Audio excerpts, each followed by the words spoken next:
आज बीजेपी ने अपना घोषणा पत्र जो है वो यहां पर जारी किया है।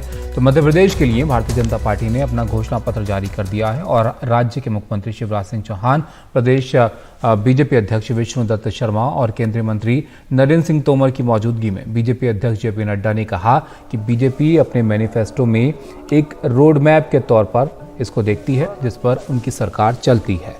घोषणा पत्र में कहा गया है कि एम्स की तर्ज पर राज्य में मेडिकल कॉलेज बनाए जाएंगे और केवल मेडिकल सुविधाओं पर 20,000 करोड़ रुपए खर्च किए जाएंगे और 6 नए एक्सप्रेसवे बनेंगे। 5 साल तक गरीबों को मुफ्त राशन मिलता रहेगा। राज्य में मुख्य विपक्षी पार्टी कांग्रेस 17 अक्टूबर को ही अपना घोषणा पत्र जारी कर चुकी है। मध्य प्रदेश में 17 नवंबर को वोट डाले जाने हैं, जबकि 3 दिसंबर को यहां पर नतीजे आएंगे।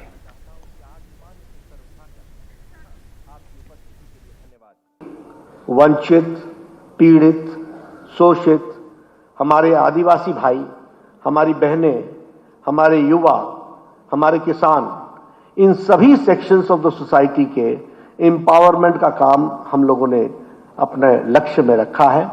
और इस बार के संकल्प पत्र में लाडली बहन योजना के तहत 1,30,00,000 बहनों को हम फाइनेंशियल असिस्टेंस के साथ साथ हाउसिंग फैसिलिटी भी देंगे और उनको पक्के मकान देंगे। इसकी हमने व्यवस्था उसमें जोड़ी है। उसी तरीके से हम जो हमारी गांव की बहनें हैं, रूरल वुमेन हैं, उनको लखपति बनाने के लिए special training and skill development का काम हम अपने में लेंगे। अनुराग हमारे सहयोगी हमारे साथ जुड़ गए हैं। अनुराग, लाडली बहना में अब यहाँ पर घर की सुविधा को भी यहाँ पर जोड़ दिया गया है बीजेपी की तरफ से, और दूसरा ज़्यादा फोकस यहाँ पर जो इंफ्रास्ट्रक्चर के प्रोजेक्ट्स हैं उस पर नज़र आ रहा है इनके इस मैनिफेस्टो में।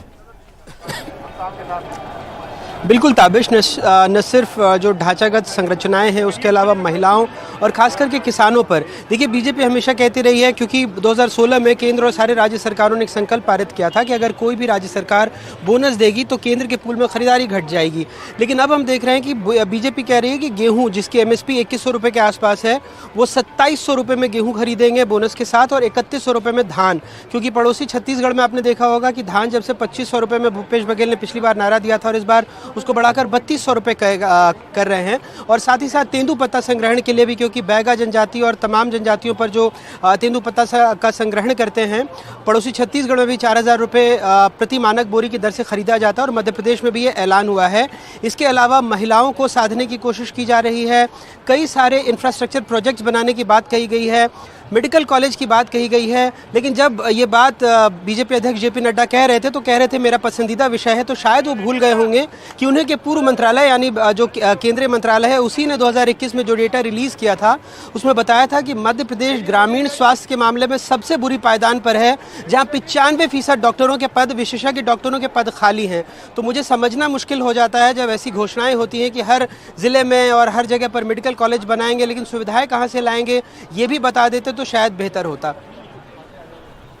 बिल्कुल, अब क्योंकि अनुराग बीजेपी पहले ही अपना घोषणा पत्र, कांग्रेस पहले ही घोषणा पत्र जारी कर चुकी है, बीजेपी यहाँ पर अपने वादों के साथ आई है, तो इन दोनों के वादों में अगर हम देखें तो क्या समानताएं यहाँ पर नजर आ रही हैं? देखिए बहुत सारी गारंटी जो बीजेपी के, जो कांग्रेस ने एक तरह से आरोप लगाया था कि बीजेपी ने उनसे पहले ही छीन ली। तो जैसे अगर वो 500 रुपये में गैस सिलेंडर देने की बात कह रहे थे तो बीजेपी 450 रुपये में देने लगी।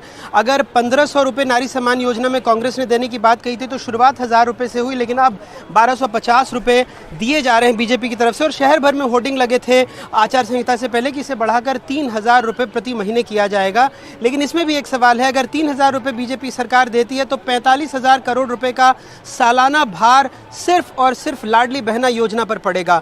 और मैं आपको बताऊं ताबिश कि हर विभाग को एक तरह से मौखिक निर्देश दिए गए हैं कि केंद्र सरकार की किसी भी योजना में वो पैसा ना मांगे, क्योंकि अगर पैसा मांगेंगे तो मैचिंग ग्रांट राज्य सरकार को पहले देना होता है। इसलिए लाडली बहना के अलावा तमाम ऐसी योजनाएं लगभग ठप सी हैं। जब बीजेपी या कोई भी सरकार ये कहती है उसकी तुलना वो 20 साल पहले की आई हुई सरकार यानी 2003 से 2023 की सरकार की तुलना करती है, तो वो बताते हुए भूल जाती है कि सिर्फ 6-7 साल पहले जब मध्य प्रदेश में हर हर आदमी 16,000 रुपये का कर्जदार था, आज की तारीख में वो 41,000 रुपये का कर्जदार है। तो आप तमाम इंफ्रास्ट्रक्चर प्रोजेक्ट्स बना लीजिए, आधारभूत संरचनाएं विकसित कर लीजिए, लेकिन पैसा कहाँ से आएगा ये भी बड़ा सवाल है, क्योंकि मध्य प्रदेश सरकार पर अब 4 लाख करोड़ रुपए के आसपास का कर्ज हो गया है।